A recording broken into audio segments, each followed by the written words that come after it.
네, 문재인 대통령이 어제 신년 기자회견에서 임기 중 북핵 문제를 해결하고 평화를 공고하게 하는 것이 목표라 밝혔습니다. 남북 고위급 회담이 그 첫 단추라 할 수 있겠는데요. 하지만 북한의 비핵화까지는 갈 길이 멀어 보입니다. 자세한 얘기는 정치부 이봉석 기자와 함께 나눠보도록 하겠습니다. 어서 오십시오. 네. 우선 어제 문 대통령의 기자회견에서 북핵 문제와 관련한 언급부터 소개해 주시죠. 네, 일단 제일 눈에 띄는 대목 중에 하나가 당장의 통일은 원하지 않는다. 네, 이런 의미였습니다. 대신에 이제 다른 목표를 제시했는데 그게 뭐냐면 북핵 문제 해결, 그리고 이제 비핵화, 한반도의 비핵화라고 할 수가 있겠는데 그 역대 정권을 이제 좀 돌아보면 어떤 통일을 위해서 이렇게 예를 들면 마스터 플랜을 마련하거나 뭐 이런 모습이 되게 많았는데 좀 그런 것들과 비교하면 좀 결이 좀 다른 모습이라고 할 수 있겠습니다. 비핵화 같은 경우는 통일보다는 그래도 어느 정도 물론 쉽지는 않은 문제지만 어느 정도 현실적이라고 볼 수가 있겠는데 그러니까 이 비핵화를 통해서 이른 다음에 그 다음에 이제 뭐 다른 차기 정권이라든지 이제 통일을 이룰 수 있도록 이제 기반을 마련해 주겠다 그런 의미로 보입니다. 아무래도 한반도의 비핵화가 이루어지지 않으면 예를 들면 뭐 통일의 걸림돌이 여러 가지가 될 수 있겠는데 한반도가 비핵화가 이루어지지 않으면 아무래도 주변국들이라든지 통일된 한국이 핵무기를 보유한다면 주변국들이 절대 그 통일을 찬성하지 않을 거거든요. 그래서 어떻게 보면 비핵화가 상당히 중요한 문제라고 할 수도 있고 이제 문 대통령이 이제 그런 인식에서 출발해서 이런 언급을 한 걸로 그렇게 생각이 되고 또 남북 정상회담과 관련해서도 이제 문 대통령이 언급을 했는데 어떤 언급이었냐면 언제든지 어떤 방식으로든지 정상회담을 할 용의가 있다. 하지만 그 회담을 위한 회담은 하지 않겠다. 그러니까 이 얘기는 결국엔 뭐냐면 비핵화라든지 이런 게 어느 정도 좀 그 성과가 이제 나타날 기미가 보이거나 아니면 이런 게 의제가 올라가는 그런 정상회담을 하지만 대화를 위한 대화를 하지 않겠다는 그런 얘기거든요. 그리고 또 하나는 또 그 대북 제재와 관련인데요. 우리의 어떤 독자 제재라든지 그다음에 국제사회에서 이루어지고 있는 어떤 그 제재라든지 이런 걸 완화할 용의는 없다. 이렇게 또 얘기를 했습니다. 예, 제재를 완화할 생각이 없다라는 언급 자체가 사실 미국이나 국제사회를 향한 말로도 들리거든요. 이와 관련해서 어제 한미 정상회담 정상이 전화 통화를 하지 않았습니까? 네, 그렇습니다. 그 현재 그 북한이 어떻게 보면 전격적으로 김정은의 신년사 이후에 우리 측에 이제 대남 어떻게 보면 그 평화 공세 같은 걸 펴오고 있는데 근데 이제 국제사회에서는 그런 우려가 나오고 있습니다. 그러니까 그 국제사회에서 어떤 제재가 북한을 갈수록 이제 옥죄고 있으니까 어떤 숨통을 마련하고 그리고 대북 제재의 어떤 공조의 이제 구멍을 이제 뚫기 위해서 틈을 마련하기 위해서 우리나라를 통해서 하는 거 아니냐 이런 어떤 우려가 나오고 있는데 이런 차원에서 문 대통령은 이제 그 남북 대화를 하면서도 제재를 강조를 하면서 이제 어느 정도 균형을 그렇게 맞추는 모습이고 또 문 대통령이 이제 그 얼마 전에 이제 그런 언급을 하셨죠. 이제 유약한 대화를 추구하지 않겠다. 결국엔 이제 이런 같은 차원이라고 볼 수도 있겠습니다. 또 한미 공조 같은 경우에도 또 역시 비슷한 차원으로 볼 수도 있고 트럼프 실제로 어제 그 기자회견에서 그 미국 기자가 이제 뭐 트럼프 이번 남북 대화에 트럼프 대통령의 공은 어느 정도라고 이제 생각을 하냐 그러니까 이제 문재인 대통령이 매우 크다고 생각한다. 그래서 이제 뭐 감사를 표하고 싶다 이렇게 이제 언급을 하셨는데 이것도 이제 같은 차원이라고 볼 수도 있고 한미 정상 간의 전화 통화 역시 마찬가지로 볼 수가 있겠습니다. 그 전에 우리가 대북 제안, 그 고위급 회담을 하자고 이렇게 제안을 하고 그 다음에 이제 한미 정상이 통화를 하고 그 다음 날 북한이 우리의 제안을 수락하는 그런 모습을 보였었는데 이번에 또 역시 이제 그 어제 밤에 한미 정상이 이제 전화 통화를 하면서 그 어떤 대북 공조를 이어가는 그런 모습을 보였고요. 거기서 좀 특기할 만한 발언은 그 한미 정상이 이번 남북 대화가 북미 대화로 이루어질 가능성이 있다라고 그 인식을 같이 한 데 있을 수 있겠습니다. 네, 남북 고위급 회담 북측 수석 대표였던 리선권 조평통위원장이 비핵화와 관련한 우리 언론의 보도에 큰 불만을 나타냈다고 하는데 북핵 문제를 푸는 게 그만큼 좀 어렵다는 의미로 들려요. 네, 그렇습니다.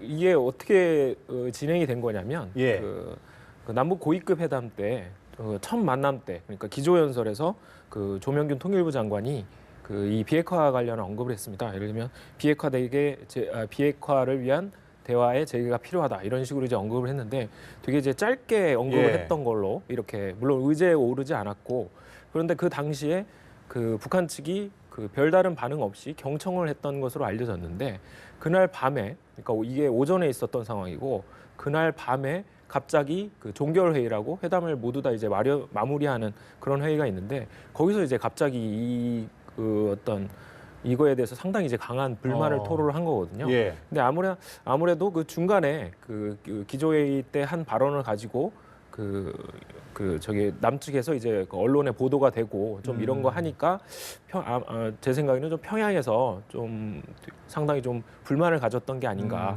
그런 상황에서 만약에 북측이 이런 식으로 항의를 하지 않으면 돌아가서 사실은 뭐 문책을 당할 수도 있고 뭐 그런 상황이거든요. 그런 차원에서 이렇게 좀 그 어떤 뭐 공개석상에서 저기 강하게 이제 불만을 제기한 게 아닌가라는 그런 생각이 들고 또 한편으로는 이제 이 비핵화라는 것 자체를 남북 대화에서는 자기네들은 의제로 올릴 생각이 없다라는 걸 이제 강하게 첨예한 것으로 볼 수도 있겠습니다. 네, 아직 뭐 여러 가지 단계의 과제가 좀 남았습니다만 남북 대화 자체는 많은 성과를 좀 남겼습니다. 일단 남북 군사회담 개최도 성과 가운데 하나인데요. 이번 군사회담에서 좀 비핵화를 논의할 가능성은 좀 있겠습니까? 네, 일단은 그 군사회담 같은 경우에 뭐 이르면 들려오는 얘기로는 이번 주 아니면 다음 주쯤에 열릴 그럴 그 계획으로 지금 알려지고 있는데 아무래도 이제 그 군사회담에서는 그 우선적으로 이제 논의를 해야 될 게 그 아무래도 평창 관련 문제입니다. 그러니까 예를 들면 북한 대표단이 아무래도 뭐 육로를 통해서 오면 군사 분계선을 넘어서 오기 때문에 그래서 그 우선적으로 논의해야 될 게 이 평창 문제가 될 것이고 그 다음에는 뭐 나가서 이제 한반도 긴장을 완화하는 여러 가지 뭐 예를 들면 뭐 우리 측 같은 경우에는 북한의 핵 미사일 도발을 좀 중단해달라고 요구를 할 수 있고 북측은 또 반대로 뭐 확성기 방송이라든지 아니면 뭐 더 나아가서는 한미 훈련을 하지 말라 이런 식으로 이제 요구를 할 수 있는데 더 나아가서는 그 말씀하신 대로 이 비핵화 문제가 거론이 될 수도 있겠습니다. 그렇지만 이제 쉽지는 않은 문제고 또 어떤 얘기가 나오고 있냐면 지금 현재 어떻게 보면 한반도가 이제 평화 국면으로 들어갔는데 이게 결국에는 평창 올림픽까지의 어떤 약간 시한부 같은 그런 상황이거든요. 근데 그 이후에 어차피 지금 연기된 한미 훈련이 또 열리고 그러면 이제 북한이 도발을 할 가능성이 높고 그런 상황인데 이게 한반도 평화가 좀 더 지속되고 좀 더 항구적으로 가기 위해서는 이 군사회담이 무엇보다 좀 중요하다 그런 얘기가 지금 나오고 있습니다. 이 남북회담 또 다른 성과로는 북한의 평창 동계올림픽 참가로 볼 수 있겠는데 북한 대표단 규모도 사상 최대가 될 거라고 하더라고요.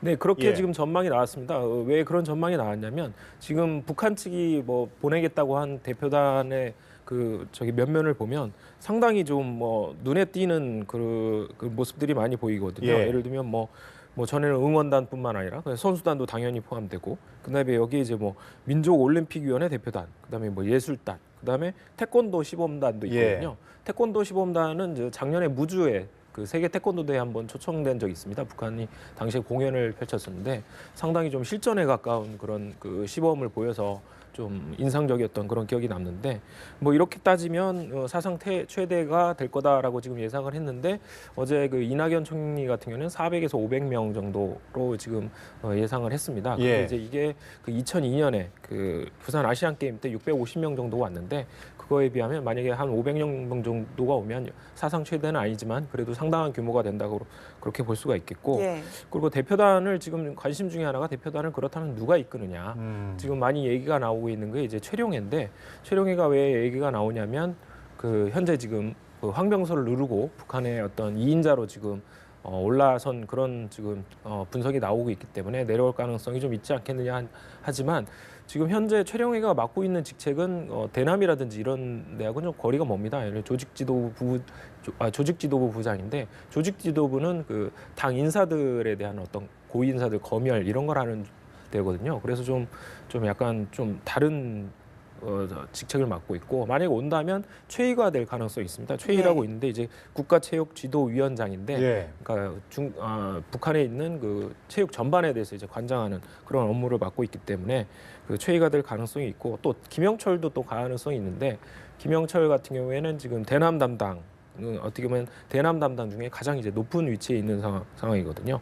또 김영철 말고도 또 뭐 그 김정은의 여동생 김여정도 또 거론이 되고 있는데 태영호 전 공사 같은 경우에는 좀 도박이다 뭐 이런 식으로 해서 가능성을 좀 낮게 보고 있습니다. 그리고 또 한 가지 좀 얘기가 나오고 있는 게 지금 모란봉악단 얘기가 나오는데 이제 그 김정은의 어떤 그 친위 걸그룹인데 근데 뭐 가능성이 없는 건 아니라고 보는데 좀 약간 개인적으로 걱정되는 게 뭐냐면 전에 그 한 2년 전쯤에 그 모란봉악단이 베이징에서 공연을 한 적이 있었거든요. 근데 근데 갑자기 공연 3시간 전에 그 공연이 그러니까 무산된 적이 있습니다. 근데 그게 아직 정확하게 뭐 그 사유라든지 이런 게 알려지지 않았는데 어떤 보도가 나왔냐면 그 모란봉악단의 공연 중에 그 김정은을 좀 너무 지나치게 찬양하고 또 이런 또 뭐 모란봉악단이 공연을 하면 배경 뭐 뒤에 무대로 해서 무대의 배경으로 영상이 뭐 핵 실험을 하고 미사일을 쏘아올리고 이런 영상도 있는데 그런 게 좀 중국이 공연을 하려고 하니까 이제 그 리허설을 보고 좀 이건 아니다 싶어서 그 어떤 참석하는 그 인사의 그 수위를 좀 낮추면서 북한이 거기에 반발하면서 그냥 이제 철수를 해버린 그런 사건이 있었는데 이번에도 만약에 모란봉악단이 내려와서 공연을 한다면 우리 당국은 좀 이런 부분에 대해서 좀 주의를 해야 되지 않을까라는 생각이 들고 있습니다. 일단 대표단의 규모와 구성 같은 거는 뭐 뚜껑을 좀 열어봐야 알겠습니다만 일단 가시적인 부분은 이제 북한이 먼저 평창 올림픽에 우리를 먼저 이렇게 파견을 하면서 선물을 보냈다는 건데 여기에 대해서 올해 9월 9일이죠. 북한의 정권 수립 70주년에 여기에 대한 어떤 청구서를 내밀 수도 있다 이런 관측도 나오거든요. 어떻게 네, 보세요? 그렇습니다. 그 실제로 그 왜 이런 언급이 나오냐면 그 김정은이 신년사에서 뭐라고 그랬냐면 이제 그 올해가 이제 공화국 창건 70돌. 그 우리는 이제 보통 정권 수립이라고 이렇게 얘기를 하는데 이거하고 그다음에 우리의 평창 올림픽을 약간 좀 등가로 봤습니다. 그래서 이제 남북에 다 같이 의의 있는 해라고 이렇게 얘기를 했는데 이번에 그 북한 같은 경우에는 특히 이번이 70주년인데 정권 수립일 70돌 그런데 이제 이거를 대경사라고 지금 표현을 하고 있고 북한 같은 경우에는 그 5년, 10년 단위로 꺾어지는 정주년이라고 보통 얘기하는데 이런데 엄청 그 큰 어떤 규모의 행사를 한다든지 이런 식으로 대대적으로 기념을 하거든요. 이런 걸 통해서 봤을 때 김정은의 언급도 있고 해서 이번에 북한이 평창에 대표단을 보내고 그런 식으로 축하를 해줬으니까 그 반대로 북한도 그 자기네들의 행사에 좀 대표단을 보내달라고 좀 요청을 한다든지 그럴 가능성이 좀 있다고 그런 얘기가 나오고 있는데 또 8월 같은 경우에는 이제 이 정권 수립일이 9월 9일인데 8월에는 UFC 을지 포커스 가디언 연습이 열리는데 이걸 또 연기를 요구할 수도 있는 그런 상황이고요.